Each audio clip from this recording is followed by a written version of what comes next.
नमस्कार। प्रादेशिक समाचार के साथ मैं प्रियंका। पहले मुख्य समाचार। पीएफआई को अगले 5 वर्षों के लिए किया गया प्रतिबंधित। कल कई राज्यों में पीएफआई के ठिकानों पर की गई थी छापेमारी। राज्यपाल रमेश बैस ने राज्य के विश्वविद्यालयों में रिक्त पदों पर नियुक्ति करने और रोस्टर क्लियरेंस की दिशा में तेजी से कार्य करने का दिया निर्देश। पलामू जिले में पुलिस ने 5 अपराधियों को किया गिरफ्तार। कई हथियार भी हुए बरामद। और मौसम विभाग ने बंगाल की खाड़ी में एक बार फिर से चक्रवात बनने के कारण राज्य के कई हिस्सों में अगले 5 दिनों तक बारिश होने की जताई संभावना। और अब समाचार विस्तार से। केंद्र सरकार ने पॉपुलर फ्रंट ऑफ इंडिया और इसके सहयोगियों तथा इससे संबद्ध गुटों पर गैर कानूनी गतिविधियों में शामिल होने के कारण तुरंत प्रभाव से 5 वर्ष के लिए प्रतिबंध लगा दिया है। गृह मंत्रालय ने अपनी अधिसूचना में कहा कि पीएफआई और उसके सहयोगी तथा इससे संबद्ध rehab India foundation, campus front of India, all India imam council, national confederation of human rights organisation, national women front, junior front empower India foundation और केरल के रिहेब फाउंडेशन जैसे गुट देश में आतंकी हिंसक गतिविधियों में शामिल हैं। अधिसूचना में यह भी कहा गया है कि सरकार का यह मानना है कि यदि पीएफआई और इससे जुड़े गुटों की गैर कानूनी गतिविधियों पर तुरंत पाबंदी नहीं लगाई गई तो ये देश के संवैधानिक ढांचे को कमजोर करने और कानून व्यवस्था बिगाड़ने में अपनी विध्वंसक गतिविधियां जारी रखेंगे। हाल ही में एनआईए, ईडी और कई राज्यों की पुलिस ने संयुक्त अभियान में पीएफआई से जुड़े ठिकानों पर कई राज्यों में छापेमारी की थी। इस सिलसिले में पीएफआई के कई कथित नेताओं और कार्यकर्ताओं को गिरफ्तार किया था। विदेश मंत्री डॉक्टर एस जयशंकर ने कहा है कि भारत और अमेरिका अधिक लचीली और विश्वसनीय आपूर्ति श्रृंखला को प्रोत्साहित करने में गहरी रुचि रखते हैं। अमेरिका के विदेश मंत्री एंटनी ब्लिंकन के साथ वाशिंगटन में संयुक्त संवाददाता सम्मेलन में उन्होंने कहा कि इसके लिए नीतिगत फैसलों के साथ साथ व्यापारिक समुदाय को शामिल करते हुए व्यवहारिक उपायों की आवश्यकता है। डॉक्टर जयशंकर ने कहा कि दोनों के बीच यूक्रेन संघर्ष, ईंधन खाद्य उर्वरक प्रभाव, हिंद प्रशांत, लचीली आपूर्ति श्रृंखला, जलवायु परिवर्तन, एजेंडा 2030, गतिशीलता, विश्वसनीयता, अनुसंधान और G20 के बारे में चर्चा हुई। उन्होंने कट्टरवाद और उग्रवाद का मुकाबला करने पर भी जोर दिया।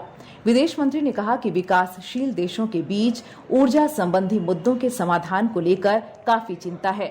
उन्होंने तेल कीमतों पर भारत की चिंता व्यक्त की और कहा कि इससे देश की रीढ़ कमजोर हो रही है। डॉक्टर जयशंकर ने अमेरिकी विदेश मंत्री ब्लिंकन से भारतीयों के लिए वीजा संबंधी कुछ चुनौतियों को लेकर भी चिंता व्यक्त की। श्री ब्लिंकन ने कहा कि अमेरिका इन मुद्दों के समाधान पर ध्यान दे रहा है। राज्यपाल रमेश बैस ने राज्य के विश्वविद्यालयों में रिक्त पदों पर नियुक्ति करने और रोस्टर क्लियरेंस की दिशा में तीव्र गति से कार्य करने का निर्देश दिया है। कल राजभवन में हुई एक बैठक में उन्होंने कहा कि राज्यपाल का पदभार ग्रहण करने के बाद से ही वे उच्च शिक्षा के विकास के लिए प्रयासरत हैं। उन्होंने शिक्षण संस्थानों की स्थिति में सुधार लाने के लिए सभी को समर्पित भाव से कार्य करने की भी बात कही। राज्यपाल ने उच्च शिक्षा के विकास के लिए कार्य प्रणाली में गति लाने की आवश्यकता पर बल देते हुए कहा कि कार्य में शिथिलता शिक्षा जगत एवं राज्य के विकास में बाधक है। राज्यपाल राजभवन में विश्वविद्यालयों के विभिन्न समस्याओं के निदान हेतु किए जा रहे प्रयासों की समीक्षा कर रहे थे। बैठक में झारखंड लोक सेवा आयोग की अध्यक्ष डॉ मेरी नीलिमा किरकिट्टा, राज्यपाल के प्रधान सचिव डॉ नितिन कुलकर्णी, उच्च एवं तकनीकी शिक्षा विभाग के सचिव राहुल कुमार पुरवार, उच्च एवं तकनीकी शिक्षा विभाग के निदेशक सूरज कुमार सहित विभाग के अन्य अधिकारी उपस्थित थे। जेल में बंद आईएएस अधिकारी और पूर्व खान सचिव पूजा सिंघल की तबीयत अचानक बिगड़ने के बाद उन्हें इलाज के लिए रांची के रिम्स लाया गया है। कल देर शाम पूजा सिंघल ने सीने में दर्द और सांस लेने में परेशानी की शिकायत जब जेल अधिकारियों से की तो विशेष एम्बुलेंस से तत्काल उन्हें रिम्स लाया गया। रिम्स लाए जाने के दौरान पूजा सिंघल व्हील चेयर का इस्तेमाल करती नजर आईं। रिम्स लाए जाने के बाद पूजा सिंघल को कार्डियोलॉजी विभाग में जांच के लिए ले जाया गया, जहां विभागाध्यक्ष डॉ प्रकाश कुमार की देखरेख में पूर्व खान सचिव का इलाज डॉक्टरों ने शुरू किया है। इस दौरान डॉक्टरों ने पूजा सिंघल का ईसीजी और इको जांच किया है, जिसमें पूजा सिंघल की हालत स्थिर बताई जा रही है। डॉक्टर आज भी उनकी जांच करेंगे, उसके बाद ही पूजा सिंघल के इलाज के संबंध में स्थिति स्पष्ट हो पाएगी। राष्ट्रव्यापी टीकाकरण अभियान के तहत अब तक 217 करोड़ 96 लाख से अधिक कोविड टीके लगाए गए। स्वास्थ्य मंत्रालय ने बताया है कि पिछले 24 घंटों के दौरान 13,87,000 से अधिक टीके लगाए गए। इसी दौरान 3,615 से अधिक नए मामलों की पुष्टि हुई और करीब 5,000 लोग ठीक हुए। वर्तमान में 40,000 से अधिक लोगों का इलाज चल रहा है। स्वस्थ होने की दर 98.72% हो गई है। मंत्रालय के अनुसार अब तक 89 करोड़ 44 लाख से अधिक नमूनों की कोविड जांच की जा चुकी है। कल लगभग 3,23,000 जांच की गई। लोहरदगा नगर भवन में जिला विधिक सेवा प्राधिकार के तत्वाधान में मोटर दुर्घटना मुआवजा से संबंधित कार्यशाला का आयोजन किया गया। विस्तृत ब्यौरे के साथ हमारे संवाददाता।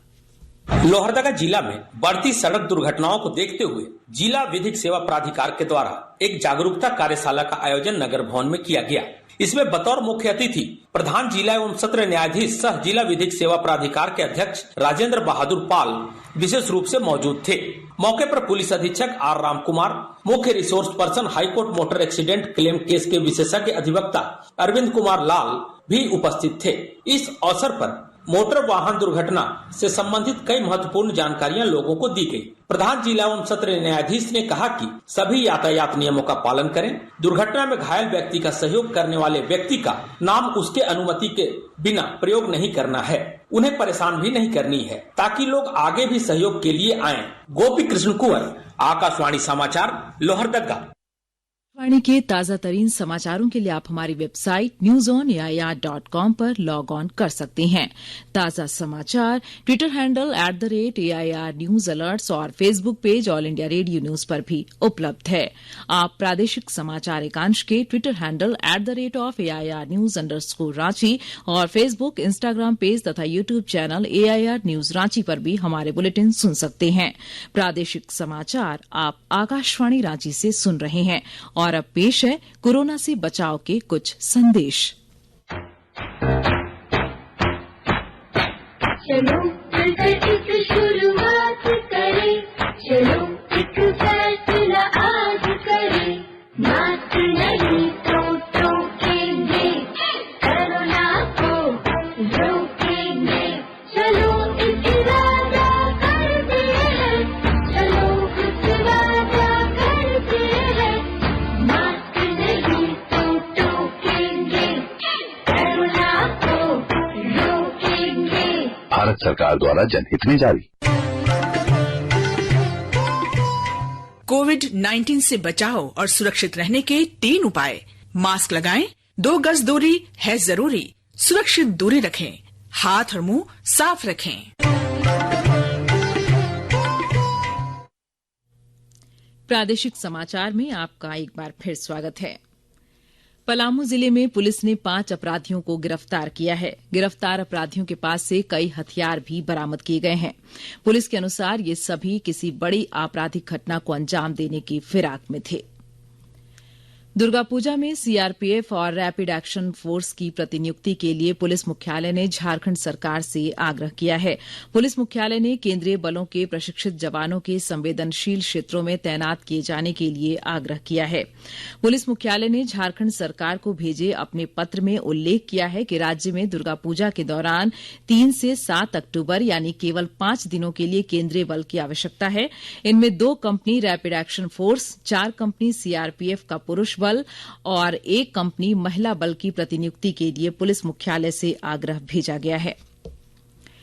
विषयवार शिक्षकों की कमी को दूर करने, भोजन सही ढंग से मुहैया कराने, पेयजल की समस्या दूर करने की मांग को लेकर पाकुड़ जिले के महेशपुर में कस्तूरबा गांधी आवासीय विद्यालय की छात्राओं ने सड़क जाम कर दिया।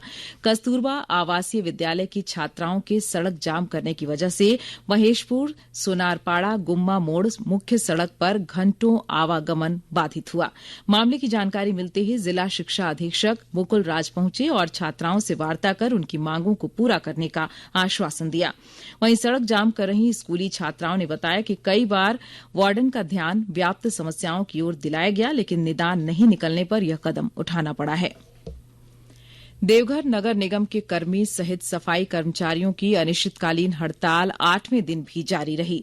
Jharkhand local bodies employees federation के आह्वान पर सफाई कर्मचारियों के हड़ताल पर चले जाने से सफाई व्यवस्था नियमित रूप से प्रभावित हुआ है। इसके कारण नगर निगम वार्ड क्षेत्र के विभिन्न हिस्सों के अलावा सार्वजनिक स्थलों, मोहल्लों और गलियों में कूड़ा कचरा का अंबार लगा हुआ है। दुर्गा पूजा के अवसर पर जगह जगह कूड़ा कचरा होने से शहरवासियों को काफी परेशानी हो रही है। दुमका जिले में सब्जी उत्पादन को बढ़ावा देने के लिए किसानों को प्रशिक्षित और प्रोत्साहित किया जा रहा है। इसके तहत जिले के किसानों के एक समूह ने जामा प्रखंड के मधुबन स्थित पौधशाला का परिभ्रमण किया और पौधा तैयार करने की नई तकनीक की जानकारी ली। नर्सरी तैयार कर रहे कृषकों के अनुसार नर्सरी तैयार करना कठिन कार्य नहीं है। किसान थोड़ी सी सावधानी, तत्परता और मेहनत से नर्सरी तैयार कर सकते हैं।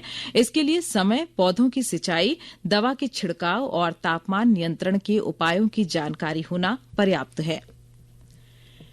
बंगाल की खाड़ी में एक बार फिर से चक्रवात बनने के कारण झारखंड के मौसम में बदलाव आने की संभावना मौसम विभाग ने जताई है। चक्रवात का असर 1 अक्टूबर से 3 अक्टूबर तक रहने की संभावना जताई गई है, जिसके कारण दुर्गा पूजा के दौरान राज्य के कई हिस्सों में भारी बारिश हो सकती है। मौसम वैज्ञानिक अभिषेक आनंद के अनुसार अगले 5 दिनों तक हल्के से मध्यम दर्जे की बारिश की संभावना है। उपराजधानी दुमका में पर्यटन, कला संस्कृति, खेलकूद एवं युवा कार्य विभाग द्वारा पर्यटन स्वच्छता पखवाड़ा मनाया जा रहा है। इसके तहत 30 सितंबर को इंडोर स्टेडियम में नुक्कड़ नाटक और चित्रांकन प्रतियोगिता का आयोजन किया जाएगा। चित्रांकन प्रतियोगिता में कक्षा 8 से 12 साल के बच्चे हिस्सा ले सकेंगे। प्रतियोगिता में उत्कृष्टता के आधार पर चुने जाने वाले 3 कलाकारों को पुरस्कृत किया जाएगा। और अब आजादी की बात।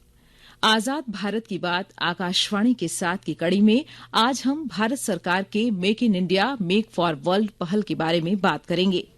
Make in India make for world पहल का लक्ष्य निवेश को बढ़ावा, नवाचार को बढ़ावा देने, कौशल विकास में वृद्धि करने और अपने क्षेत्र में सर्वश्रेष्ठ विनिर्माण बुनियादी ढांचे का निर्माण करने का है।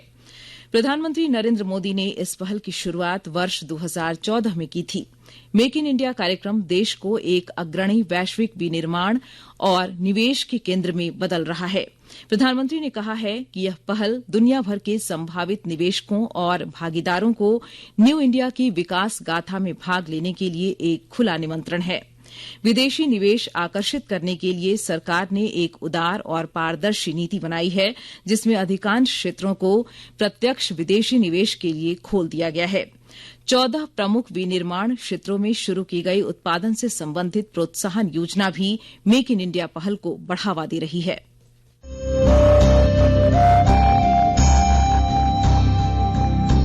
आजाद भारत की बात आकाशवाणी के साथ स्वतंत्रता के 75 वर्ष का उत्सव, जीवंत यात्रा की स्मृतियां, स्वतंत्र भारत की उपलब्धियां और कुछ रोमांचक पल। तो आप भी जुड़िए और सुनना न भूलें 15 अगस्त से प्रतिदिन हमारे FM गोल्ड 100.1 और दूसरे चैनलों पर आजाद भारत की बात आकाशवाणी के साथ।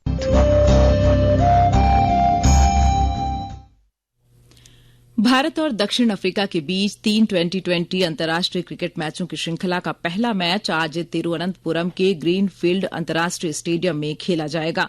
मैच शाम 7 बजे शुरू होगा। श्रृंखला का दूसरा मैच 2 अक्टूबर को गुवाहाटी में, जबकि तीसरा मुकाबला 4 अक्टूबर को इंदौर में खेला जाएगा। 2020 मैचों की श्रृंखला के बाद दोनों टीमें 6 अक्टूबर से 3 एकदिवसीय अंतर्राष्ट्रीय क्रिकेट मैच भी खेलेंगी। और अब अंत में मुख्य समाचार एक बार फिर। पीएफआई को अगले 5 वर्षों के लिए किया गया प्रतिबंधित। कल कई राज्यों में पीएफआई के ठिकानों पर की गई थी छापेमारी। राज्यपाल रमेश बैस ने राज्य के विश्वविद्यालयों में रिक्त पदों पर नियुक्ति करने और रोस्टर क्लियरेंस की दिशा में तेजी से कार्य करने का दिया निर्देश। पलामू जिले में पुलिस ने 5 अपराधियों को किया गिरफ्तार, कई हथियार भी हुए बरामद। और मौसम विभाग ने बंगाल की खाड़ी में एक बार फिर से चक्रवात बनने के कारण राज्य के कई हिस्सों में अगले 5 दिनों तक बारिश होने की जताई संभावना। इसके साथ ही आकाशवाणी रांची से प्रादेशिक समाचार का ये बुलेटिन समाप्त हुआ। नमस्कार।